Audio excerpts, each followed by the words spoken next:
What's going on, guys? It's Nick here, back with another video. It's Thursday, it's time for another player breakdown video. This week, we're going to rank Dameon Pierce versus Alexander Mattison versus J.K. Dobbins. All are going in that 5th to 6th round range, and all have lead upside this season. All honestly fit any build type.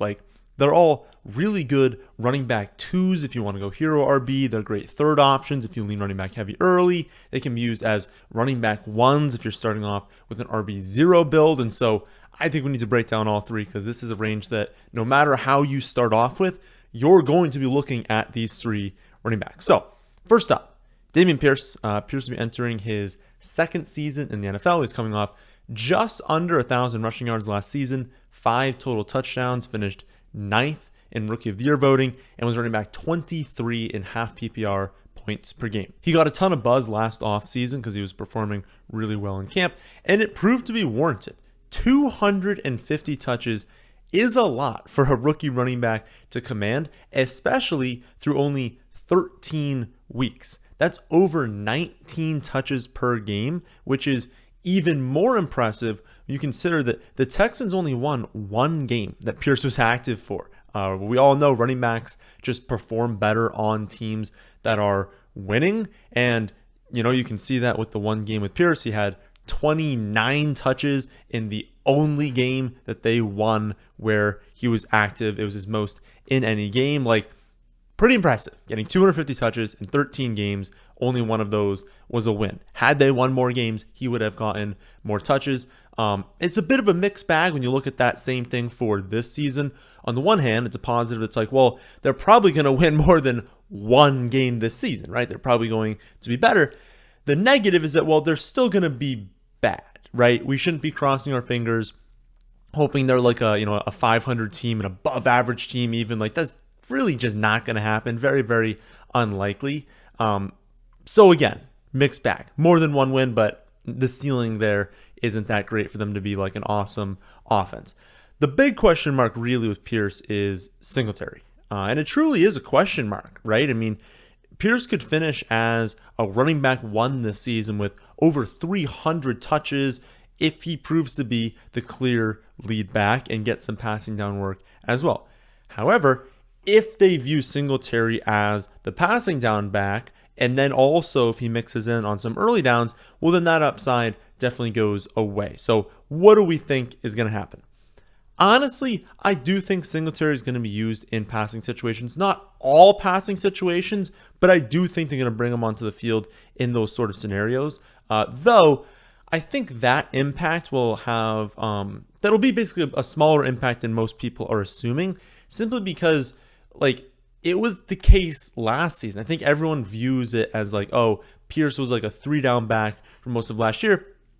People really do forget that Rex Burkhead actually was used a ton last season. I know that's very, very difficult to believe, but Rex Burkhead was 5th on the Texans with 51 targets last season. And it wasn't even just him. Agumbawale and Freeman combined for 83 carries, another 34 targets. If you combine all the other running backs, so Burkhead, Agumbawale, Freeman, Benjamin, they had just shy of 200 opportunities. It was over 43% of the total running back opportunities to those 4 players. The vast majority of those touches, those opportunities are going to now shift over to Devin Singletary. And so Singletary has plenty of opportunity to take before he starts eating in to Dameon Pierce's production. So overall, I am expecting a slight reduction in overall touches per game for Dameon Pierce, but not anything crazy, just a very, very small decrease. But I would also expect him to slightly increase his efficiency both as a runner and a receiver. I don't think he's going to go out there and have 5 yards per carry, but he was relatively inefficient last season, both receiving and rushing. I think both those numbers are going to slightly improve this year. The biggest issue for me with Pierce isn't actually Singletary. I think it's the touchdown ceiling into why you can't rank him as, let's say, a 3rd round pick. Maybe some people are why isn't he going higher? Clear lead back. Going to get goal line opportunities because Singletary is not really a goal line back.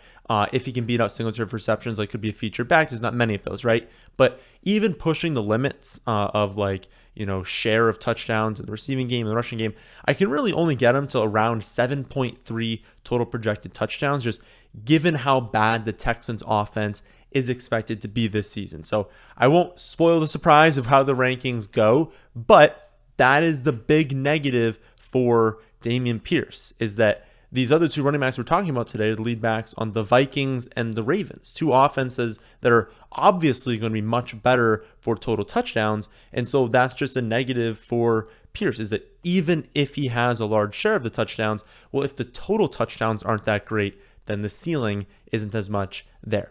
So on to Mattison. Mattison will be entering his 5th season in the NFL, having just turned 25 this June. He has never eclipsed 500 rushing yards in a season, though he's always been a very quality backup to Dalvin Cook. He's never had the opportunity to have a ton of touches.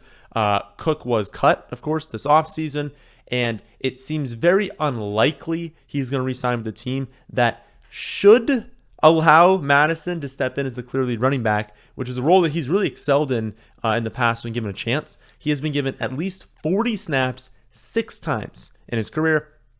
In those 6 games, he's averaged over 21 carries, over 4 receptions. He has 5 touchdowns in the 6 games. He scored 19.9, 20.1, 28, 14.5, 24.8, and 15.1 half PPR points in those 6 games.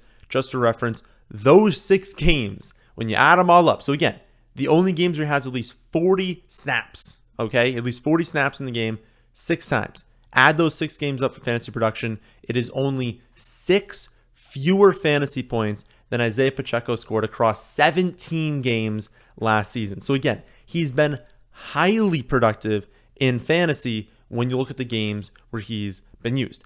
My hesitation is twofold. First, we can't guarantee they're not going to sign another running back. We are pretty far out from week 1 right now, and so there's plenty of time. There are a number of different running backs that have yet to sign with teams in free agency that would tank Mattison's value if they were to sign them. And second, we have a very small sample size of Mattison as a featured running back during an injury, and that's the big part. There's a very big difference between a running back getting hurt, so Dalvin Cook getting hurt in season, knowing that either he's not going to miss that much time or that he's going to return, after just a few weeks, right? That's a very big difference than Dalvin Cook is gone. We have to game plan for an entire season without him. So I'm not saying they're definitely going to bring someone else in, but there is a difference, right? When Dalvin Cook is injured, is going to miss maybe 2 or 3 weeks, they can basically just throw Mattison in there, treat him as Dalvin Cook, treat him as a featured back, and not have to worry. But will they give him that same sort of workload for an entire season, knowing that they don't have Dalvin Cook coming back and they don't have very good backups? Do they overload him with touches in the same way they did when they knew it was only going to be 2 or 3 weeks? I don't know the answer to that. And I don't think anyone else does. And so that just remains another risk. The risk that they bring someone else in, the risk that that role isn't as good as we think. So basically, Mattison likely has the most upside of any of the running backs we're talking about today. I mean, he could finish as a league-winning running back 1. He could finish as a running back 5 in points per game if they actually treat him as a featured running back this season. But I would also point out that he's by far the riskiest running back of this group. And so I would be careful drafting him very early right now because we just don't know what their plans are. Also, all of those games that I talked about before as part of the 6 games where he had at least 40 snaps, they were all back in 2021. Last season, he only averaged 3.8 yards per carry, 5 yards per target. People have been calling Dalvin Cook cooked at times, right? They're saying he's kind of dust right now.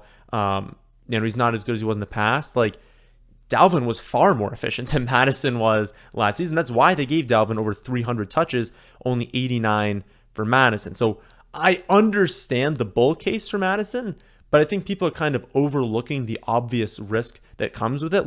Not only just that they sign someone else and they don't use him in that same role, we seriously do not know how good he is. So we really cannot be sure that he's going to be a featured running back. So here's where I'm at in ranking him. Right now, I would rank Mattison last on this list just because the risk is too high on a number of different areas we've gone over. However, that risk goes away, right, as we move to week 1. Like if week 1 were tomorrow, then we would know, right? If week 1 were tomorrow, we would know they trust Mattison as their lead back and that we'd be able to trust that he's going to get a ton of touches. But until we get a lot closer, I don't fully trust that they're going to enter the season with Mattison, Chandler, Wongwu, and McBride as their 4 running backs. And so right now, I'm ranking him last, but I will probably move him up if we get into, mid-August and they haven't signed anyone. So it's Pierce and then Mattison right now, but how about J.K. Dobbins? Dobbins will be entering his 3rd or 4th season in the NFL. It kind of depends on what form of accounting you're using there. Had a fantastic rookie season, over 800 yards, 9 touchdowns on 6 yards per carry. He was the reason I won my championship that season. Then, unfortunately, tears his ACL along with other ligaments in 2021. A very long recovery for him. Misses the entire 2021 season. He missed half of the 2022 season. He returned in like the halfway point of 2022. Looked very, very limited. Looked at times like he was running with someone on his back. And yet, there were still glimpses of his old self, even when he was looking bad. You could still very clearly see, yeah, he's hurt. Yeah, he's working his way back right now, but he's very clearly a good running back. Even again, looking like he was like running in mud at times. Finishes with 5.65 yards per carry. Again, had 6 yards per carry his rookie season. He's awesome. Like he is obviously a fantastic running back. This season, the Ravens bring in Todd Monken to be their offensive coordinator. They've been very transparent. They're going to play faster. They're going to throw the ball more. He's talked about wanting to get the running backs much more involved in the receiving game, wanting to limit the overall carries that Lamar has, give him less hits, so less scrambles, turn those scrambles into targets for running backs. That is obviously very good news for Dobbins. It's not only going to increase the total plays of the offense, it's going to make them more efficient throwing the ball, leading to more potential touchdowns. It's going to increase the total potential receptions. Like it's just all positive for Dobbins. And just, given how good I think this team is going to be, given how good of a player I think Dobbins is, like the upside is very, very obvious this season. He could run for 1,300 yards, 15 touchdowns, and then it wouldn't even matter what the receptions are. But if the receptions are going up too, like very, very clear upside. Now, as with any mid-round running back, he has risk, right? If there were no risk factors, he'd be going in round 2. Honestly, I would just say it's really the contract situation and the reception ceiling. We know that he's the best running back on the roster. We know that he has elite touchdown upside. The question mark for his game has really been, can he rack up enough receptions to really just be in that upper level of fantasy running backs? If you're only going to have 10 receptions, you have to do a lot on the ground, a lot of touchdowns. Points on those two, I highly doubt he ever holds out. He's already said he's going to be there at training camp. He would lose so much money holding out. He just doesn't have any leverage. There's nothing. It's if he was going to hold out, the Ravens would be okay, we'll use other running backs. No one's really going to sign you to a monster contract. It just wouldn't make any sense for him to do that. He really does need to prove that he can stay healthy, that he can be really good and then get a contract in the future. So I don't think he's going to hold out. And then a point on the receptions, again, I think he can be good enough on the ground to produce a Nick Chubb season where it's yeah, the receptions are there. They're not just completely gone, but you're doing so much on the ground. Who really cares about the receptions? But then also, again, Monken has emphasized that they are going to get the running backs more involved with targets. And, he's obviously better than Gus Edwards at receptions. And I don't expect him to trot out Justice Hill. That experiment is completely done. So overall, I think you have to rank J.K. Dobbins first on this list. I get liking the upside of Mattison. It's very clear that, he could be a running back 1. But Dobbins has just as much upside if everything hits for the Ravens this season.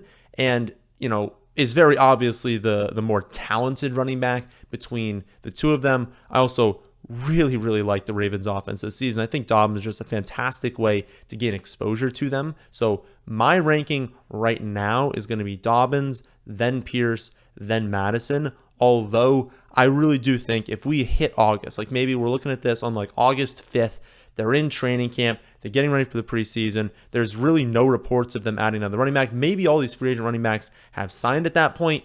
Then I would probably move him over Dameon Pierce, Mattison there, of course. And then if we get, closer to week 1, it's, 100% lock. They're not bringing another running back.